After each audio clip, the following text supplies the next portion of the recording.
That was actually the best power question possible Yay. after today's episode. I thought you were going to go a different direction, but that direction that you went is exactly what people need to hear if they want their New Year's resolutions to stick.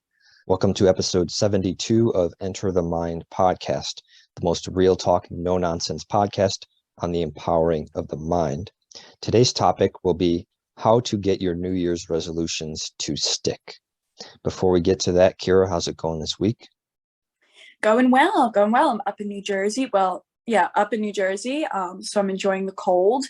I played golf yesterday and I did pretty well, if I might say. So yeah, things are going good. How's it on your end? Nice. Hats off to you on that golf. And how's it going for me? It's great. Huge insights. I've been watching that Michael Jordan documentary that came out maybe a year or a couple years ago called The Last Dance. It's a 10-part documentary on Michael Jordan. And I've been taking notes throughout this whole thing on his psychology and where he gets his sources of motivation. And what's fascinating is he keeps bringing up the concept of energy, exactly like this podcast. He's talking about that was where my energy was flowing. He's talking about, how this competitor thought that they were better than him and he wanted to prove them wrong. And he's like, that drove my energy. And he keeps talking about his energy, which is fascinating. It shows to me, it just adds more and more confirmation to what we're talking about, where managing the mind is a matter of managing energy. And it's no different than physics. It's no different than chemistry. We're all in one reality here. And it's not mind off on its own. It's mind, energy, matter. Everything is together as one, which is pretty dope. And wow, I went on a philosophy rant there, but let's come back to our original topic. So how to get your New Year's resolutions to stick. I wanted to talk about this because, we're filming this as of December 29th, 2021, which means that New Year's is approaching very soon. People make New Year's resolutions. I make New Year's resolutions. I'm sure you make New Year's resolutions. And I think the big question is, because anybody can make a New Year's resolution, but how do you make it stick? Do you have any thoughts? I do. So, first of all, I have to just comment on the Michael Jordan just really quick, because I think so even the way that it came out of your mouth, I thought that was amazing, because you can feel that it's his literally like innate thought. Like it's so natural to him to say that's where my energy was going, so I think that that's awesome. And secondly, so the first thing that came to my mind about how do you get your New Year's resolutions to stick? And I thought about New Year's resolutions that I had made in the past.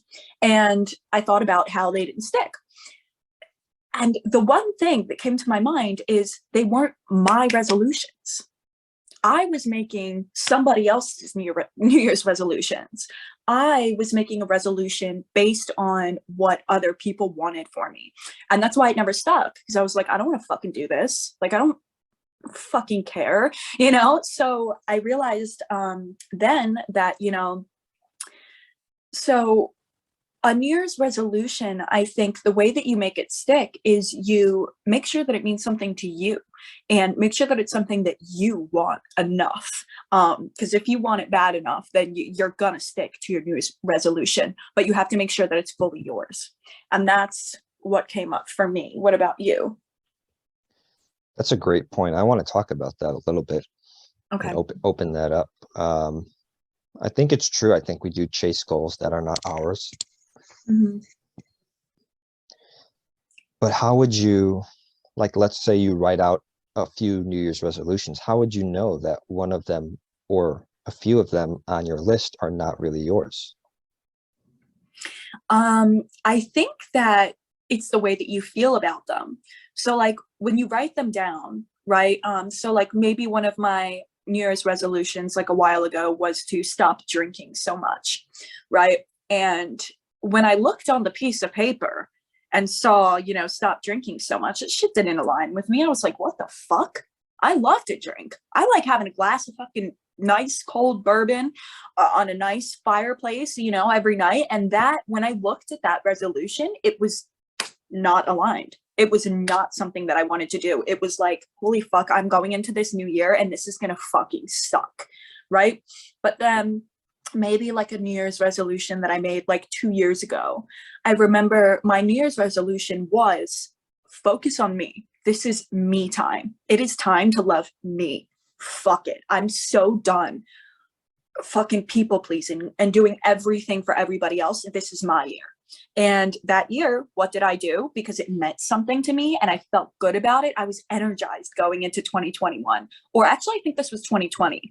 I was energized going into 2020 and I was excited to spend all of my time just pouring love into me. So that felt good, right? So I think that it all comes down to the feeling of your New Year's resolution ideas. Like when you write them down on the paper, are you excited to go into 2022 or are you like, shoot me in the head? I think that's true. Yeah, your feelings will tell you. And it's interesting because sometimes in self-help and as a mind coach, I get the question of, well, how do I motivate myself to do this thing? Like people have the problem of like motivation. And I used to have that actually. Like I would be asking myself like how do I get motivated to do this stuff? And that raises another question, which is if you need to get motivated to do it, then maybe it's not the right goal for you. I mean, that's one thing.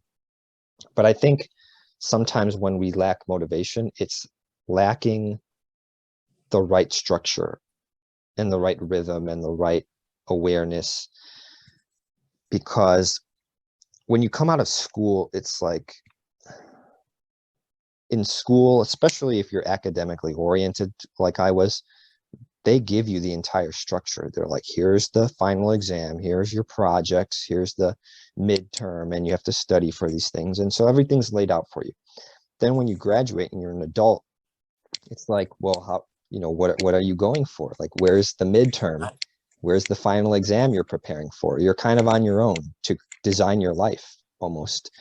And that's a nice freedom to have. But at the same time, if you lack the confidence to do that on your own, if you're trained to be so passive, the way that the education system trains us to be, right, is to passively receive and be told by the teacher, this is what I want you to do, this is when you have to do it by, blah, blah, blah. That trains us to be passive, and it really disables people, unfortunately. It teaches them learned helplessness. It teaches them that they can't choose their own goals. And so then what happens? They continue into adulthood taking on goals that are not theirs because that's what they've been doing ever since kindergarten. Isn't that trippy to think about? That's the best thing that I've ever heard, because I'm somebody who has to have their hand held. Like I do so much better in life when somebody is like, here, this is what you need to do. This is when you need to have it done by, and this is what's going to be the result. And I'm like, okay, well, that's all I needed to hear. Now I can go to work, you know? So I feel like I bet you literally just blew my mind on why I'm like that. That's definitely because of school. But, I think that number one, that's really true. And that, you know, people get so used to having somebody telling them what to do and having it all laid out for them. But this is why like kind of like a target is so important. It's so important. And like payment is so important. So there's like a motivational little like pump up song on Spotify, this group that I listen to. The episode is pay your rent. Like you have to pay your rent, right? You don't live in a beautiful mansion and not pay rent. No, you have to pay your rent. You have to pay your mortgage, whatever it is. You know, you can't just live there rent fucking free. And even if you pay rent 1 month and you don't pay it for the next 6, you're going to get kicked the fuck out. You gotta pay your rent every day. And the way that your New Year's resolutions, I guess, if you can find out if they're doable for you, if you can manage them, and if they're going to give you a better, I guess, if they're going to give you a desired result. is you can take a look at your New Year's resolution, right? So say maybe at the end of 2022, I want to have a sexier body, right? I want to have like my hips more filled in. I want to have my thighs skinnier. I want to have my waist smaller, and I want to have my arms more toned, right? So that's my New Year's resolution. I'm going to work on that. And what I can do is I can go through what my rent is going to be. So in order for me at the end of 2022 to have these beautiful skinny thighs and toned arms and everything, what am I going to have to pay in rent? Right. So once I figure out what I'm going to have to pay in rent, right, I'm probably going to have to eat healthy. I'm going to have to obviously work out. I'm going to have to figure out which exercises work the best for me, and then once I write out those steps, I can ask myself, am I willing to pay this rent all of 2022? Is my goal something that I want bad enough that I can pay this rent? Pretty much, is the house that I want to live in worth it? Is this house worth it enough for me? Am I willing to pay the rent for this house, or do I want to look for another house? And I think that that's the house being the goal, the state that you're living in. So I think that that's another great way to find out if, your New Year's resolutions are going to stick or not. So I think that's a great question to ask, is like, what's the rent that I will have to pay in order to achieve this? Another way I would think about it or phrase it is, what's the exchange here? Because we're making an exchange with the universe, with reality, which is we're going to give this input into reality, and reality is going to respond with a status quo, with a set of circumstances, right? And we have an ideal set of circumstances, and that's our goal. Like, we have a certain way that we want things to be. And I think that what we forget, especially me reflecting on like the past, I don't know, 10 to 20 years of self-help that I've been kind of doing, is the pitfall of putting too much, what we would call here, excess potential, to borrow a term from reality transurfing, too much emotional energy, too much hope, too much envy, too much desire, in the sense of like just inflated, useless emotion, right? Because if you've got desire and you drive and you want it and you act and you take actions, I mean, that's fine. That's fine.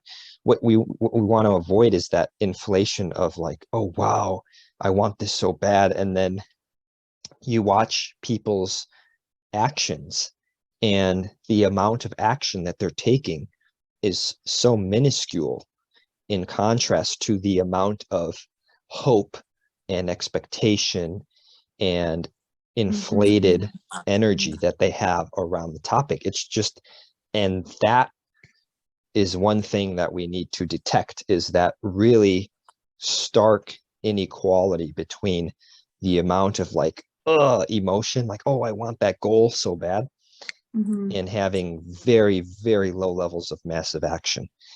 If anything, it should be the opposite. It should be like, you're just taking massive action like crazy, and you're completely unattached to whether your goal happens or not, right? You're just cool. Yeah. You're like, hey, this is what I'm doing. This is what I can control. I'm focused on only the things I can control. I'm focused on my effort. The sun comes up in the morning. How much effort am I going to put out today? Smart effort, of course, not just like randomly, doing these random things that may or may not produce the goal. But I'm talking about focused effort, focused action. I think that's a good term, focused action. One thing that I've encountered for myself in the past is I have set goals without understanding the strategy and without understanding the rent.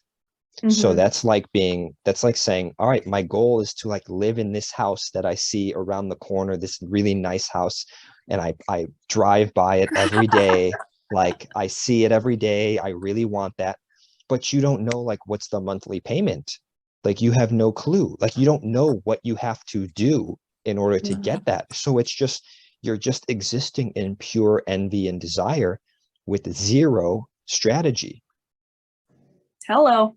Ring, ring. Hello. You That there? was that was amazing, and I completely agree. And I think that another way to stick to your New Year's resolutions is to understand the exchange, understand what you need to pay for rent.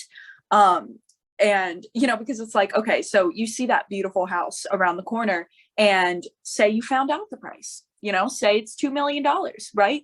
So you're still existing in that pure desire and all of that energy of wanting it, but you have the wrong payment. So you have the wrong payment. You're looking at this house and you want it, but you're sitting on the couch.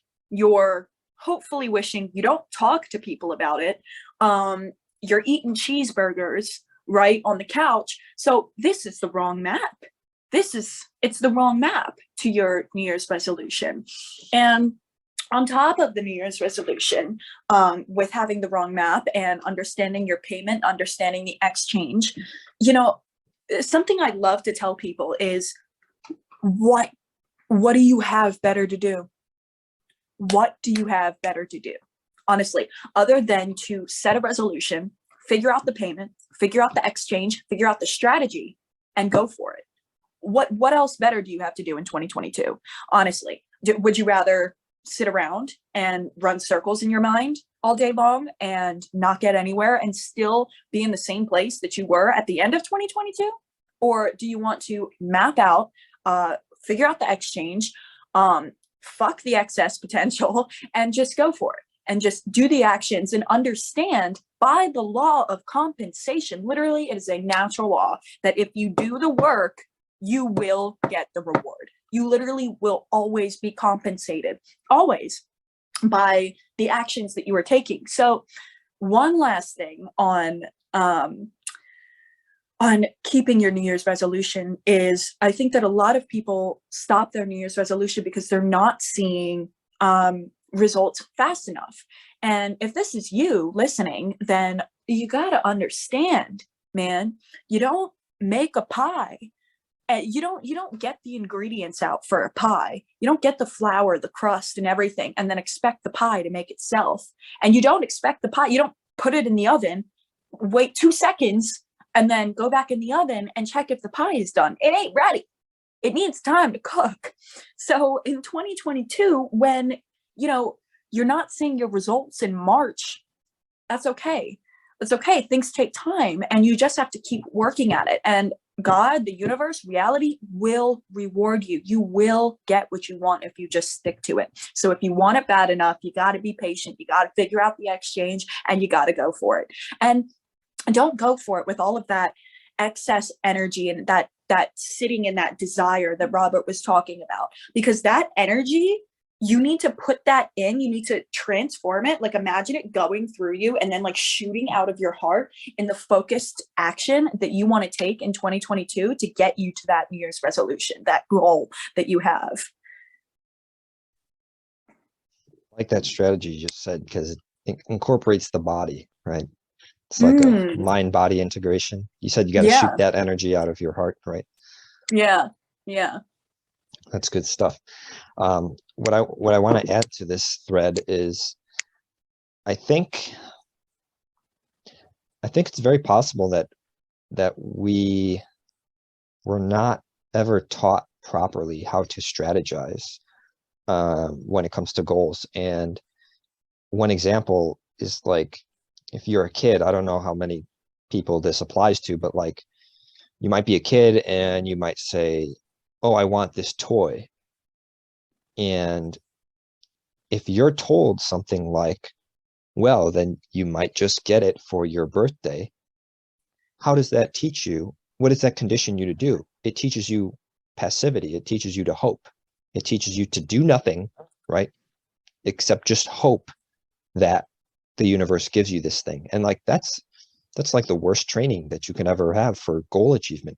The right training would be talking numbers, like, okay, well, how much does that cost?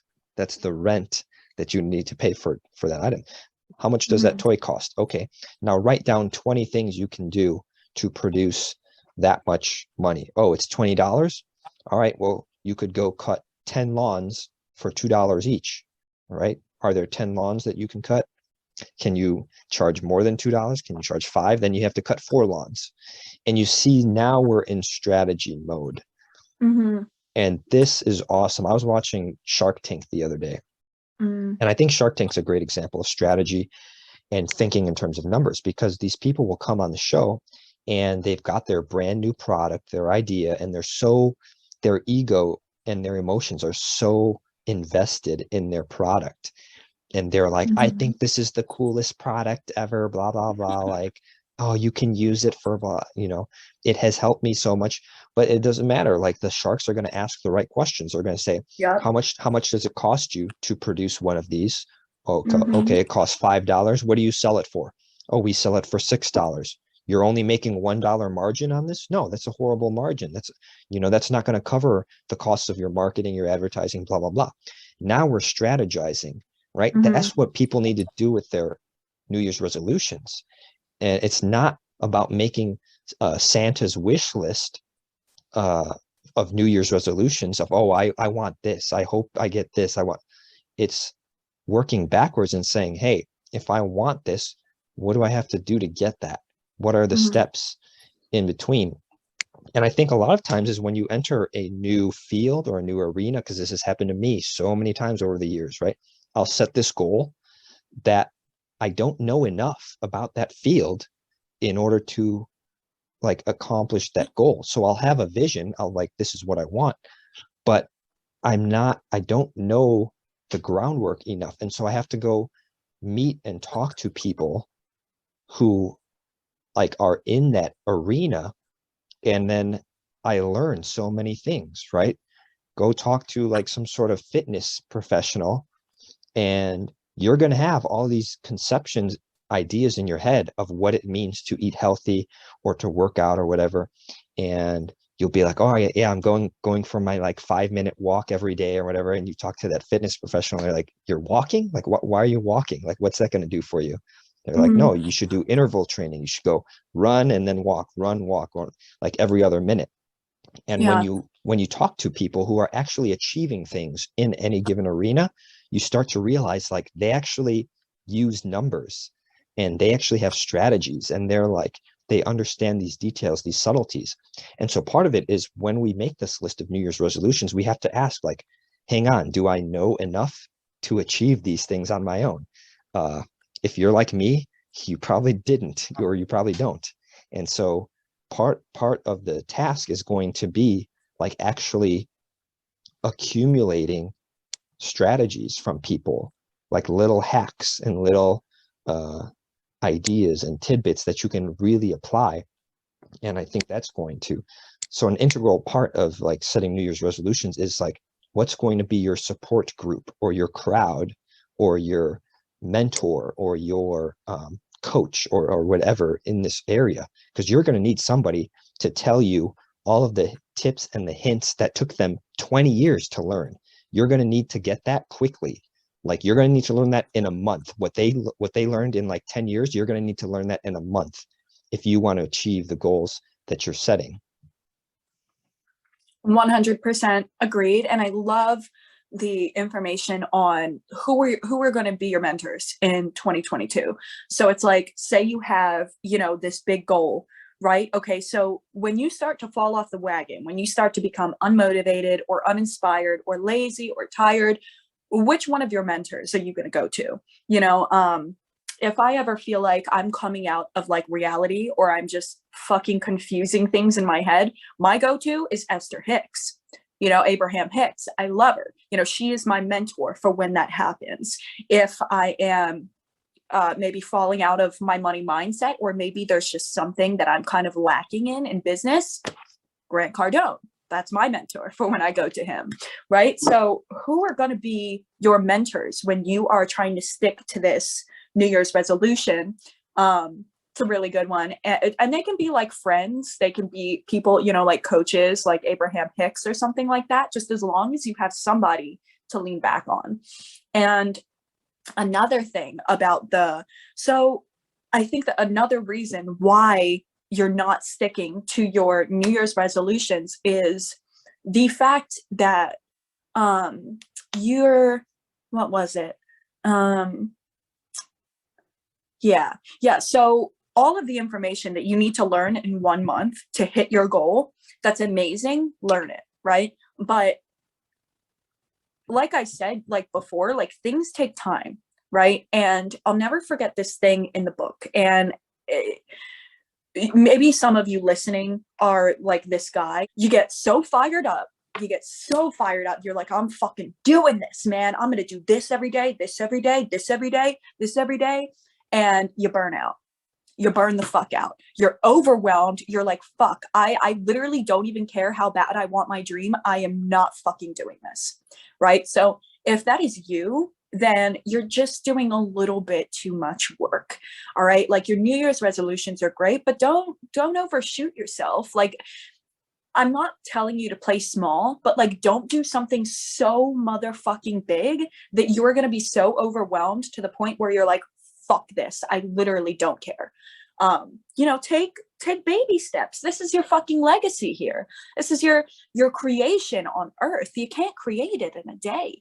You got to work with time. You got to work with your mentors. You got to keep paying your rent. You got to keep receiving reward. You got to do things that you can handle, and then like some more, that's when you push yourself. Yeah, the way I would capture that is the concept of sustainability. Like I would ask, is this approach sustainable? Because if it's not, then you're going to burn out, exactly like you said. And that's really important because that's what happens. That's a result of excess potential, right? When you're like, all right, I've had enough. I'm going to make a change finally. And it's like, and in a sense, you do kind of, that can be very, very advantageous actually when your level of pain is so great that it motivates you to take action. That is a good thing, but you can't take sloppy action. Yeah. Right? You can't have a sloppy strategy because then you're like, you overdo it and you're like, all right, I'm going to exercise 5 hours today. And like you do it the first day, but then you're like so sore that you can't do your scheduled workout the next day. And so it becomes self-defeating. Yeah. And you kind of feel good because in a way you're like, in a masochistic way, you're like punishing yourself for all of your non-achievement over the last 5 or 10 years, whatever it is. So you kind of feel good about like the masochistic side of you. It's like, yeah, I've been bad. I deserve this. But the truth is that if you're really trying to make headways like every single day, you have to ask, like, that's what happens when people like work too hard. Like, I don't get that. Like people are working, they put in like a 16-hour day or something. Yeah. And then, but it makes them so like irritable the next day that like their decisions are off and they're reacting emotionally and they're not strategizing. They're not thinking in terms of numbers. They're thinking in terms of like emotions and how do I like it just regresses them like evolutionarily. Like they go back millions of years. They like lose their logical brain and they go back to like mammalian, like early mammalian, like they become like a monkey or an ape where they're just like kind of like they're, what happens if you set off a chimpanzee, right? Like they'll attack you, right? Like they don't have the brain that's going to be like, okay, is this a smart decision to go off on this person or should I, you know what I mean? That is a human ability. That part is right here in the front of the brain that other species do not have. So if you want to be at your best, then you got to understand the importance of rest and sustainable strategies. Completely agreed. Yeah, like, okay, so I've talked about this before, but there was a point in my life when I was having that masochistic pleasure. I'm like, Kyra, you bad girl. Now you're doing work all day long. You don't get any play. We have to make up for all of the years. Right. So that worked for me. It did for maybe, like 7 7 months to like a year or something like that. You know, every day I would wake up 4 or 5 a.m. I would write, journal for like an hour. I would read a book. I would read a podcast. I wasn't fucking playing. Man, I hated my life so fucking much. I was like, I need to change. Right. So that was sustainable for a while, right? Maybe like a year. But in that year, I barely like networked with anyone because I was so enveloped in my own work. So like I wasn't getting any information from anybody outside of me. I wasn't talking or hanging out with my friends literally at all. Like it was just my nose and like my self-help, like all the time, all day long. And once I finally like reprogrammed, you know, all that work I did, definitely reprogrammed. But when the time came to come back to it, I was kind of like, this again? Like I have to work my fucking ass off again, right? So doing all that work, it can, like Robert said, with the working out, you know, you work out for 5 hours, then you can't do the workout the next day, right? So I stuck my nose in a book for a fucking year, but then the year after that, you know, was a little bit lackey because I did too much and I literally was like tortured by going back to all that work, that all that excess energy, all of that fucking desire and hope and energy. You know, I did not want to go back to it. So, you know, I think that the way that I've been hitting my New Year's resolutions now is giving myself leisure, like understanding that like I am a human. And yes, there are some humans that are fucking completely amazing that can literally like build a multi-billion-dollar business in a year. And that's amazing, you know, but me, I think I need a little bit more time, you know, so I'm going to give myself that time. I'm not going to beat myself in the ass because, you know, I'm not building a multi-billion-dollar business in a year. Maybe that's not my story. You know, I'm going to take my time. I'm going to trust my path. I'm going to keep my eye on my target. I'm going to keep paying my rent. I'm going to keep accepting the exchange and I'm going to get my fucking dream, you know? And I think that's just like the main thing. You have to know that you're going to get it no matter what you're doing. And you have to go at your own pace. You know, like you are not your neighbor. You are not your best friend. You are not your mom. You are you. And you have your own timeline and you need to trust it. And you need to just, you know, just fucking go for it. Fuck all of that excess energy and just wake up and go in real life and say, all right, well, you know, life is going to pass with or without me. Time is going on. Literally, life is happening right now. There are people who are waking up right now, breathing in fresh air and knowing that they have this amazing agenda for the day. They have this money. They're going to do business. You know, there's a whole world in their hands and they're excited for it. And that is what, you know, I think that that's the place that we need to get to. I think everything you just said is very refreshing. And good. no, I think, yeah, there are a lot of good points you made. One is patience, that you got to have patience and just kind of stick to itness and like just being patient and being resilient. And even if you don't get things like right away, staying calm. I think that's a good way to put it also. It's staying kind of calm and steady. And I think one thing I wrote down while you were talking earlier about the masochistic stuff, you know, is that if you do get kind of too wound up in those emotions and you're like, oh, I got, you know, this is my suffering. Now I have to do this because you know, this is my fault. And now I'm going to study for 10 hours a day. And even though I don't like it, well, right. My concern there would be too much emotion and not enough strategizing, because someone in that circumstance, and I've been there too, in those situations, I was kind of, my behaviors were being driven by what felt good to me, even if I was like punishing myself, right, for being lazy. If I'm like, all right, you know, I deserve this, I got to work extra hours now.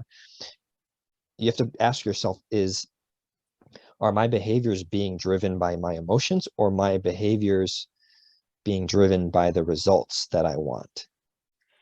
I love that. So fucking much. And I think that that's a big game changer for our listeners right now. I hope you guys fucking caught that. But so yeah, so like if you're standing in a position of your current emotions, like of your current feelings, you know, you're not where you want to be. You got to do this work, right? But what if you placed yourself instead at the end result and then went in for the kill, then went in to do what you needed to do? And something that I love to do, because, you know, there are some times that I act from my emotions. Maybe I'm at like this super wealthy mansion party and I'm in the corner drinking alone, you know, because I'm like, I'm just going to enjoy tonight. I'm just going to hang out in the corner. Right. But other times, you know, say that, you know, my end goal at the end of 2021 was to, you know, have connections, have networks, you know, network and talk to people and get my name out there, you know? So sometimes, you know, I would sit alone in the corner, but other times I would, you know, place myself at that end result and place myself in that energy. And I would say, fuck it, I'm going to walk up to the most intimidating group here and I'm going to go say hello. Right. So, you know, acting from your emotions, you know, would be a Kyra sitting in the corner drinking alone. But acting from your end result would be the Kyra going up to the most intimidating group of people and talking your shit, you know, just being yourself and understanding that you are worthy to be with them. So I think that definitely that's a huge one, is placing yourself at the end result instead of placing yourself in your current emotions, in your current reality. Yeah, definitely. Something that you were saying made me think of this recent observation I've had, which is it almost feels like every morning I need to remind myself of my goals. And so it's a nightly, I feel like when we go to sleep and that brain shuts off and we're kind of, you know, in our, well, Mhm.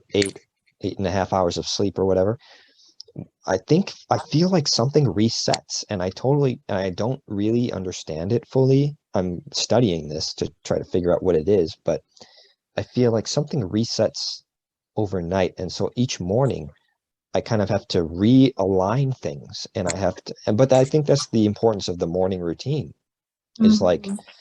in some of those first few breaths, like in the first 30 minutes of waking up, I'll sit down and I'll you know, drop into my body and kind of focus on my breathing. And there are always a few really deep, like energy clearing breaths that happen in the first 30 minutes where Mm. whatever energies accumulated while I was sleeping, whatever dreams I had, I don't know where they come from. I just have to release that through breath in the morning and breathe in fresh air, like you were saying, right?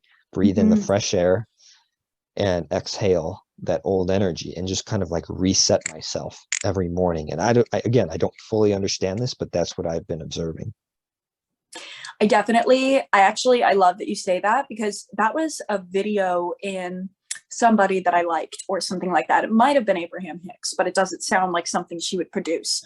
But yeah, so when you go to sleep, you know, so one thing that I like to remind people is we have been programmed. Literally, we've been following a specific schedule. We've been habitually feeling a specific way for 20, 30 years. You know, so when you're going for a new goal, when you are going to change, you know, when you go to sleep at night, your body is still going to remember that normal feeling that has been programmed in you for the past 20, 30 years. So when you're going to sleep, yeah, you're going to wake up and you're still going to have some of that old programming. But taking those big, deep breaths in the morning helps you come back to the reality, right? So it helps you get out of that sort of habitual, learned, natural state that you wake up in, and it helps you get back into the reality that is today. So when you get back into the reality that is today, you realize that all of that sort of like old emotion and everything leaves, because today you are somebody different. And I think that, yeah, it's extremely important to remind yourself of your goals every day. Grant Cardone said something like that. He said something along those lines, but I thought that it was so amazing because, you don't set a goal and then just leave it to cook in the oven for a fucking year. It's going to burn. You're not going to have anything to eat. But if you remind yourself of your goals every single morning, that is going to be at the forefront of your mind. And once again, it is natural law that what you focus on, you get. So I hope that this is starting to paint like a beautiful picture for you right now. Like, it's all natural law. It's patience, it's time, and it's inevitable. So. Yeah, and I like that approach again, the calmness, the patience that you seem to be describing. One more point I want to make, because I had written it down earlier when you were talking about like exercising like too much, 5 hours, and then burning out and stuff, this phenomenon of burnout, is that this is not to say that massive action is bad and that we should do like less action or little action, because there's also a phenomenon here that should be a tool in our toolbox, which is momentum and immersion, right? So one thing I'm experimenting with right now is kind of really taking a big picture perspective and setting goals for each quarter of the year. So like January, February, March, like the first quarter of the year, I'm going to have like a focus, right? And the power of focus is becoming super clear to me as I watch the documentary on Michael Jordan, because he makes many comments and there's so many examples that show his extreme level of focus, so while other people might get distracted with that and with this, and like his focus is so crystal clear. It's like water in the Caribbean or the Bahamas where you just see straight down to the sand, and it's like whoa, versus someone else who the water is all like sandy and dirty and mixed up and cloudy, and it's like okay, so what are your goals, man? And the person's like, well, I want to have a great life. It's like, what kind of a goal is that? That's not focused at all. Like, everybody wants a great life. Like, you know what I mean? I think conferences are a great thing because conferences are an example of focus, right? Where you spend an entire weekend thinking about one specific topic, whether it's a real estate conference, whether it's a spirituality conference. Like, you're going to have insights and you're going to start building momentum there just because of that focus. What's up? You have a thought? No, it's just I'm thinking about it, and it's really just such a good feeling, that focus. And it's so true because, when we were at 10X a couple of years ago, whatever it was, we were there from 9 a.m. to 11 p.m. at night. When you went home, what were you thinking about? Exactly. Were you thinking about the conference? Exactly. Yeah. Yeah. And that's for 3 days, so what those conferences are actually doing to us is it's mass overriding our cells, and that feeling is in our body. It's going to grow if you kind of like follow it. Right. And how much time do we have left? Yeah, we could probably start wrapping up soon. Okay, I wanted to, because I wrote down your quarter focus thing, and I came up with some other ideas that may be helpful for our listeners. Let's keep bouncing. Yeah, go ahead. Okay, great. Okay, so what I have here, right, is the exchange/payment, right? So that's step one. And you figure out, is it worth it, right? Is it worth it? If you decide yes, then you form the strategy. Then you get out of your head / wake up, go for it in real life and just do the work. Patience, resilience, and acting from the end result. Now, they may not be in order, but those are kind of like everything that I got from putting our heads together today. And then on top of that, you added in the quarterly focus, right? So there are 4 quarters, right, of a year. So what are going to be your quarterly focuses? And in those quarterly focuses, at the end of that quarter, what are the end feelings that you want to feel? What are the main feelings that you want to feel? So figure that out in your quarters. And on top of that, you can think of, so what are the end feelings that you want to feel? And then material wise, what do you want to have accumulate materially at the end of those quarters? And then you can do a final quarter, a final end feeling, and a final material at that end of 2022. And when you do this in the beginning of the year and you do focus on it, your body, it is literally natural law that your body is going to it's going to step into those feelings, like whether you like it or not. So I think that this is a great little kind of map. Robert, what are your thoughts? Yeah, this is awesome. I think we can wrap up with this because it's almost like a summary of today's episode. Yeah. And I feel like I was mapping out something similar because I was writing down sort of like these bullet points of what topics we covered, right? So what I have, and this is going to be very similar to what you just said, is number one, ask if the resolutions are your own resolutions, right? If this is a goal that you really resonate with, and that's, thank you for that contribution. I think a good book for this I would recommend is called It Starts With Why, and I believe that's the title, and it's written by Simon Sinek, Sinek. That one is really good. It's sort of kind of aligning you with your purpose. Like, wait, why am I doing this in the first place? Like, why am I starting this business? Why am I doing this job? Whatever. It's a really good book. Number two was, now that we know your resolutions are yours, what's going to be the exchange there? Like, what's your input? What are you going to pay as rent, right? And then number three is setting up a system that is sustainable, in which you make those rent payments on time and in full at regular intervals, right? So a sustainable system.